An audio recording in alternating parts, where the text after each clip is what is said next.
Ukraine के सेना प्रमुख कर्नल जनरल ओलेक्जेंडर सिर्स्की ने रविवार को कहा कि रूसी सेना का लक्ष्य 9 मई तक चासिव यार शहर पर कब्जा करना है, जो पूर्व में उच्च भूमि पर नियंत्रण के लिए एक महत्वपूर्ण लड़ाई के लिए मंच तैयार कर रहा है, जहां रूस अपने हमलों पर ध्यान केंद्रित कर रहा है। बखमुत के टूटे हुए शहर के पश्चिम में चासिव यार का पतन, जिस तारीख को मास्को द्वितीय विश्व युद्ध में सोवियत की जीत का प्रतीक है, रूसी युद्ध क्षेत्र की बढ़ती गति का संकेत देगा, क्योंकि कीव को पश्चिमी सैन्य सहायता में मंदी का सामना करना पड़ रहा है। फिलाडेल्फिया के एक think tank foreign policy research institute के एक वरिष्ठ साथी रॉब ली ने एक्स पर कहा कि चासिव यार संभवतः एक महत्वपूर्ण लड़ाई साबित होगी। चासिव यार रक्षात्मक उच्च भूमि पर स्थित है। यदि रूस शहर पर कब्जा कर लेता है तो वे संभावित रूप से ग्रीष्मकालीन आक्रमण के हिस्से के रूप में डोनेट्स्क क्षेत्र में गहराई तक आगे बढ़ने की दर बढ़ा सकते हैं, उन्होंने कहा। क्षेत्रीय गवर्नर सेर्ही लिसाक ने कहा कि अलग से एक गिराई गई रूसी मिसाइल के टुकड़े रविवार को मध्य यूक्रेनी शहर डिनिप्रो के बाहर एक बस्ती पर गिरे, जिससे 12 लोग घायल हो गए। लिसाक ने यह भी कहा कि रूसी सेना ने निकोपोल शहर पर 11 हमलों में तोपखाने का इस्तेमाल किया, जो रूसी आयोजित जापोरिजिया परमाणु ऊर्जा संयंत्र के सामने एक लगातार लक्ष्य था। उन्होंने कहा कि 4 लोग घायल हुए हैं। यूक्रेन के राष्ट्रपति वोलोडिमिर ज़ेलेंस्की ने रविवार को अपने रात्रिकालीन संबोधन में यूक्रेन वासियों से कहा, इतने गर्म युद्ध के दौरान मोर्चे पर स्थिति हमेशा कठिन होती है, लेकिन इन दिनों और विशेष रूप से डोनेट्स्क मोर्चे पर यह कठिन होता जा रहा है। राष्ट्रपति ज़ेलेंस्की ने रविवार को इजराइल पर ईरान के ड्रोन और मिसाइल हमले की निंदा की और कहा कि उनके देश को हवाई खतरों से बचने के लिए अपने सहयोगियों से मदद की जरूरत है, जैसा कि इजराइल ने किया था। ज़ेलेंस्की ने फिर से संयुक्त राज्य कांग्रेस से एक महत्वपूर्ण सहायता पैकेज को मंजूरी देने का आह्वान किया, जो राजनीतिक खींचतान के कारण महीनों से अवरुद्ध है। अमेरिकी प्रतिनिधि सभा के अध्यक्ष माइक जॉनसन ने रविवार को कहा कि वह इस सप्ताह इजराइल को सहायता देने का प्रयास करेंगे, लेकिन उन्होंने यह नहीं बताया कि क्या कानून में यूक्रेन और अन्य अमेरिकी सहयोगियों के लिए सहायता भी शामिल होगी। रॉयटर्स समाचार एजेंसी की एक विशेष रिपोर्ट के अनुसार रूसी कॉपर कंपनी RCC और चीनी कंपनियों ने करों से परहेज किया है और स्क्रैप के रूप में छिपी नई तांबे की तार की छड़ों का व्यापार करके पश्चिमी प्रतिबंधों के प्रभाव को कम किया है।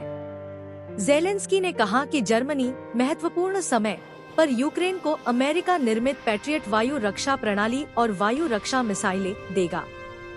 राष्ट्रपति ने जर्मन चांसलर ओलाफ स्कोल्स के साथ टेलीफोन पर बात करने के बाद कहा, मैं यूक्रेन को एक और अतिरिक्त पैट्रियट प्रणाली, साथ ही मौजूदा वायु रक्षा प्रणालियों के लिए मिसाइलों की आपूर्ति करने के निर्णय के लिए चांसलर का आभारी हूं। यूक्रेन के नेता ने पिछले सप्ताह कहा था कि देश को रूसी हमलों से बचाने के लिए 25 अमेरिका निर्मित पैट्रियट वायु रक्षा प्रणालियों की आवश्यकता है।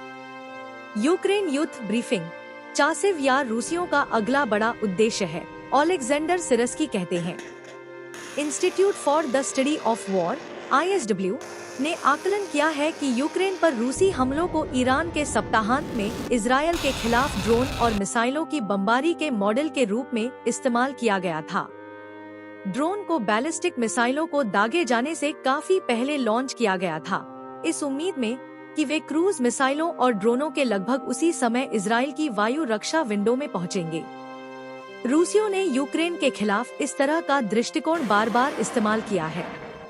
ISW ने कहा कि इजरायल के विपरीत यूक्रेन बड़ी संख्या में रूसी ड्रोन और क्रूज मिसाइलों को मार गिराने के लिए लड़ाकू विमानों का उपयोग करने में असमर्थ था। यूक्रेनी राष्ट्रपति वोलोडिमिर ज़ेलेंस्की ने हाल ही में देखा कि कीव संभवतः उन भूमिकाओं में यूक्रेन को इस गर्मी में मिलने वाले F-16S का उपयोग करेगा। थिंक टैंक ने कहा कि यूक्रेनी वायु रक्षा ने हाल के बड़े हमलों के दौरान औसतन लगभग 46% बैलिस्टिक मिसाइलों की अवरोधन दर हासिल की है, जबकि ईरान द्वारा दागे गए लगभग 120 में से केवल कुछ ही इजराइल तक पहुंच पाए।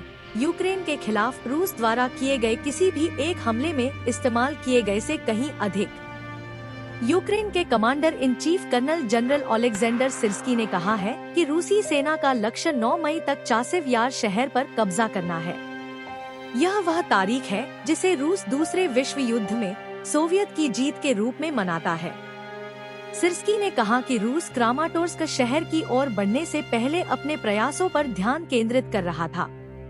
डोनेट्स्क क्षेत्र में चासिव यार बखमुट से 5 से 10 किमी 3 से 6 मील दूर है, जिस पर मई 2023 में रूसी सेना ने कब्जा कर लिया था।